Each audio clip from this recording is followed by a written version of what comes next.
Okay, so get ready, everybody, because this deep dive is a doozy. I mean, we're talking about the Great Poop Lake. You know, you're not wrong. It's not every day we get to explore something that's, well, let's just say it's got folklore, social commentary, and a whole lot of absurdity all rolled into one. Yeah, and we're going deep.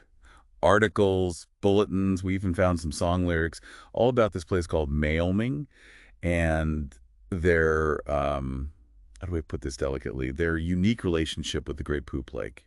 It's a fascinating case, really. What starts as this almost idyllic picture of this small village, this deep connection to nature, it takes a turn.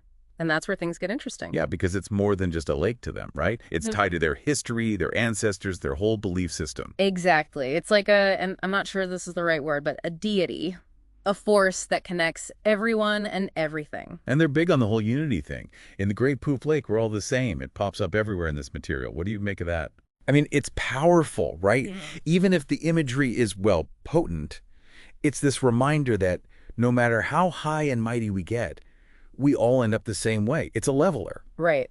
And it's interesting because you start to see this contrast emerge. On one hand, you have this almost spiritual reverence for the Great Poop Lake, this symbol of interconnectedness, and then you have this other lake that starts to emerge in the material. The corporate poop lake. Yeah. Yeah, that's where things get a little darker, more Right. satirical. Because we're not talking about an actual lake anymore, are we? It's this metaphor for everything they see is wrong with the world, right? Exactly. Corporate greed, exploitation, environmental destruction, it's all lumped into this ever-growing, ever-present corporate poop lake. And they get pretty specific too. Unfair labor practices, pollution, you name it. And the names they call out, Jeffrey Beboos, Millie, Billy, Joel BuyedIn, I mean, these are heavy hitters. What are they saying about them specifically? Well, they paint them as the architects of this corporate poop lick, each one contributing in their own way. You've got Beboos with his ruthless cost cutting at treeforest.com. Led to massive deforestation, right? Didn't they do those massive stock buybacks right before they laid off half their workforce? Yeah, and it's interesting because you see the human cost of these decisions reflected in the source material too. Laid off right before parental leave. They said, I am lost, and now my family is financially fucked. It's heartbreaking. It really highlights how disconnected these corporate decisions can be from the actual people they impact. What about Biden? He's a whole other level, isn't he? Oh, Biden, he takes the cake. Because Mercocor, the company he runs, that wasn't always a company, was it? No, it wasn't. I mean, Mercosur used to be the United States of America. It's wild how they talk about Biden orchestrating this corporate takeover, this hostile whatever of a whole nation, and the language they use. It's like straight out of a business textbook. Citizen stakeholders, shareholder value, the whole 9 yards. It's almost comical if it wasn't so terrifying. And that's the thing, right? There's this unsettling blend of satire and reality that runs through all of this material. Like, on one hand, it's absurd to think of a country becoming a corporation. But on the other hand, It makes you wonder how far off we really are. I mean, the lines are already pretty blurred, especially with someone like Biden in charge. He doesn't shy away from controversy, does he? no, he doesn't. Remember those accusations he leveled at his opponents? The elbow marrying, the, what was it, belly piercing? It was like he was using absurdity to distract from the very real, very serious issues at hand. And it worked. He managed to convince enough people to actually go along with this whole United States Inc. thing. It's mind-blowing. And that's where the story takes another turn, and we're introduced to a new character, someone who's going to become central to this whole narrative. Alan R. Williams. Yeah, Alan.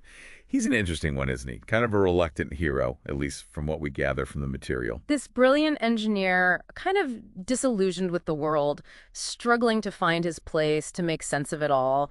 And the fact that he's autistic, it adds another layer to his story. It does, because it shapes how he experiences the world, how he processes information, how he interacts with people. And it's through his fiancée, Wenning Sue, that he learns about the Great Poop Lake. She grew up in Maoming. She did. Yeah. And it's like this whole thing, this whole story, it just clicks for him. The message of the lake, the idea of unity, of shared humanity, it resonates with him on a deep level. And it becomes the symbol, right? The symbol of everything he feels is missing in the world.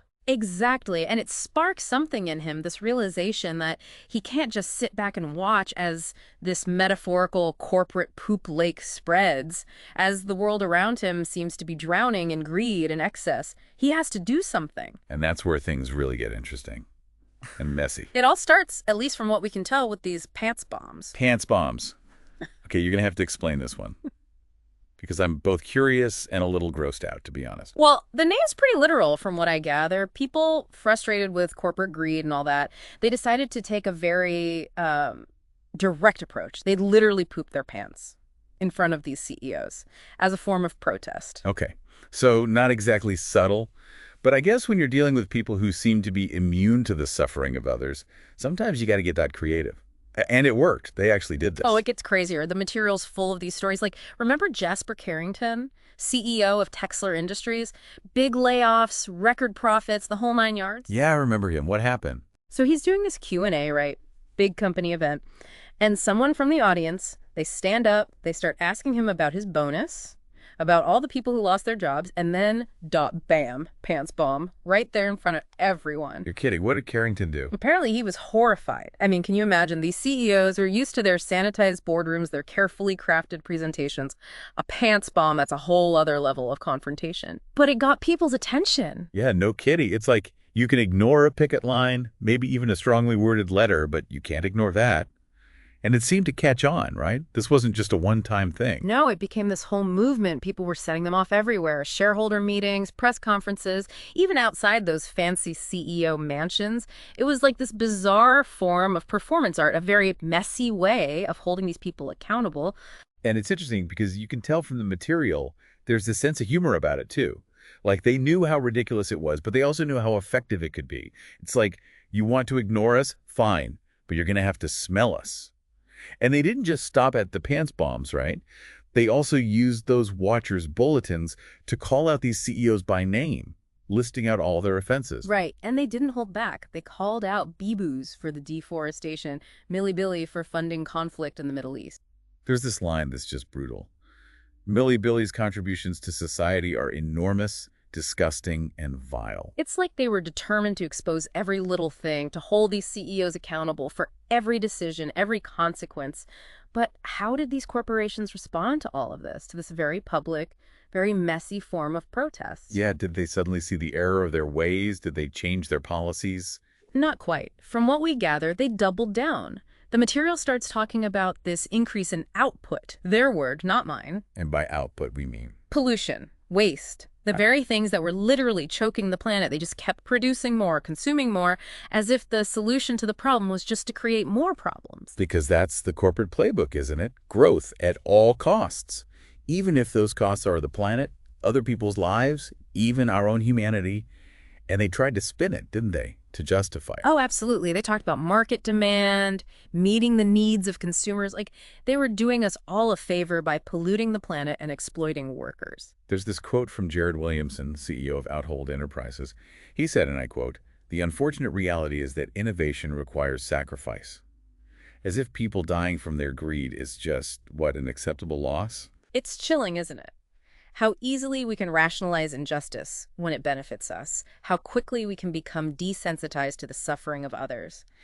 And through all of this, we have Alan, our reluctant hero, caught in the middle of this increasingly chaotic and destructive situation. And that brings us to, well, the grand finale, I guess you could say. And this is where things go from satire to something else entirely. Something a little more apocalyptic from the looks of it, because that metaphorical corporate poop lake, it becomes all too real. Yeah. We're talking about an actual lake, an expanding lake of, well... And it's not pretty. It just keeps growing, consuming everything in its path. Cities, towns, the whole shebang, like the planet's trying to hit the reset button or something. It's a pretty bleak picture they paint. Total societal collapse, mass extinction, all because of, well, because of us, really. Our greed, our short-sightedness. And what happens to everyone? Our corporate bigwigs. What about Alan? Well, most of them don't make it. It's like this great equalizer, this flood that wipes the slate clean. Yeah. But there are a few survivors.